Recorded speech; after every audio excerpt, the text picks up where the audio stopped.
اصحاب حسین لشکر میں جتنے اصحاب ہیں سب کا علیحدہ علیحدہ عہدہ ہے.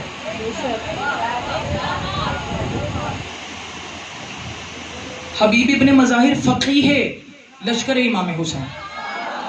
مسلم ابن اوسجہ عصائے لشکر حسین. مسلم ابن اوسجہ کا لقب ہے عصائے لشکر حسین. جو کام موسیٰ کا عصا کرتا تھا، جی سلامت رہو، وہی کام مسلم ابن اوسجہ کرتے تھے. اب میں زہیر ابن قین کا لقب بتاؤں، طبیب لشکر امام حسین. مجھے آپ بتائیں، جو حسین کائنات کا طبیب ہے، جو حسین کائنات کے لا علاج لوگوں کا طبیب ہے، اس کے لشکر میں اگر کوئی طبیب بن جائے، حسین کے ہوتے ہوئے زہیر ابن قین کا لقب ہے.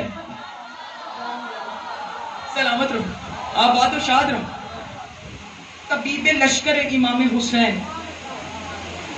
اب میں ایک نور کی وادی میں جانے لگا، بس کچھ ہی دیر میں نتیجہ سامنے آ جائے گا.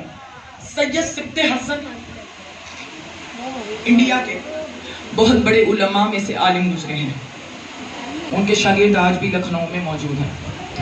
وہ اپنے شاگردوں کی محفل میں بیٹھے ہوئے تھے اور انہوں نے کہا کہ میں نے اپنے بزرگوں کی کتابوں میں پڑھا ہے اور انہی پر اعتقاد رکھتے ہوئے میں تمہیں بتا رہا ہوں کہ زہیر ابن قین لشکر طبیب امام حسین.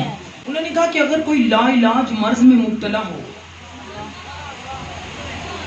اور روزہ رکھے، وہ نہیں کوئی اور بھی رکھ سکتی ہے، اس کے جو بیمار نہیں رکھ سکتا کوئی اور بھی رکھ سکتا.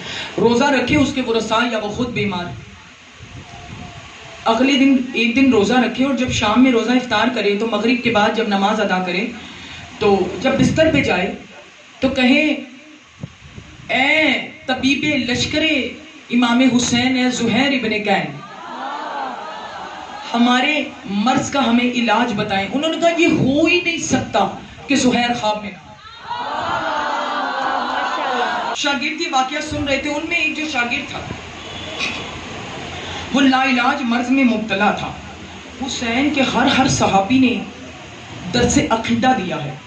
میں اگر حسین کے اصحاب پہ گفتگو کرنے لگوں نا تو پتہ نہیں کتنے اشرے لگ جائیں، اور پتہ نہیں لوگوں کو تو آل محمد کے فضائل ہضم نہیں ہوتے، لوگ ہمیں پتھر مارنا شروع کر دیں کہ ہم یہ کیا پڑھیں اصحاب حسین کے بارے میں. ایک شاگرد لا علاج مرض میں مبتلا تھا. اس نے یہ بات سنی، گھر آ کر بتائی. اس کی بہن نے اگلے دن روزہ رکھا، منت مانی. شام میں جب سوئی، مختصر کر رہی ہوں، شام میں جب سوئی تو یہ کہہ کر سوئی اے زہیر ابن قین لشکر طبیب امام حسین، میرے لا علاج بھائی کے مرض کا علاج بتائیے. یہ کہہ کر سو گئی. خواب میں دیکھا صبح آدھی رات کو خواب میں زہیر ابن قین کو دیکھا، لشکر جمع تھا. زہیر ابن قین ہمیں ہمارے مرض کا علاج بتائیں، یا زہیر ابن قین ہمیں ہمارے مرض کا علاج بتائیں. وہ اس کی بہن خواب میں ہی اٹھی، مجمع کو چیرتی ہوئی کہا یہ کون ہے؟ کہا یہ لشکر طبیب امام حسین ہے، زہیر ابن قین. اس نے زہیر کو دونوں ہاتھوں سے سلام کیا اور آواز دے کے کہا میرے بھائی کا نام، ابھی یہ لفظ دیا ہی تھا کہ زہیر ابن قین نے کہا کہ مجھے تیرے بھائی کا نام پتا ہے، مجھے یہ بھی پتا ہے کہ میرا جملہ قریب آ رہا ہے، میرا جملہ قریب آ رہا ہے، مجھے یہ بھی پتا ہے کہ تیرا بھائی کس مرض میں مبتلا ہے. کہنے لگی ہم نے بہت علاج کروایا، بہت حکماء کے پاس گئے، طبیبوں کے پاس گئے، لیکن کہیں سے کوئی علاج ممکن نہ ہو سکا. زہیر ابن قین نے کہا کہ اپنے بھائی سے کہیں کہ زہیر کہہ رہے ہیں کہ علاج تیرے سامنے ہے پر تو کرتا نہیں. بس میں نے بات کو تمام کر دیا. مولا تم سب کو سلامت رکھے. ایک ہی صدا آئے گی، صرف آخری نعرہ لبیک یا حسین کا، بس یہ کہہ دینا. اٹھی صبح اپنے بھائی کو بتایا. وہ پہلے سوچنے لگا، پھر اس نے کہا ہاں زہیر جو کہہ رہے ہیں وہ سچ کہہ رہے ہیں. کہاں پھر ایسا کون سا علاج ہے جو تیرے سامنے موجود ہے؟ بہت توجہ، جو تیرے سامنے موجود ہے تو کرتا نہیں ہے. کہا میں جب بھی مجلس حسین دیتا ہوں تو تبرک کی لائن میں بہت رش ہوتا ہے، میں یہ سوچ کر تبرک چھوڑ دیتا ہوں کہ رش میں لے گا کون۔ اس کا مطلب یہ نہیں ہے کہ تم چھیننا شروع کر دو، شفا کی نیت سے لو۔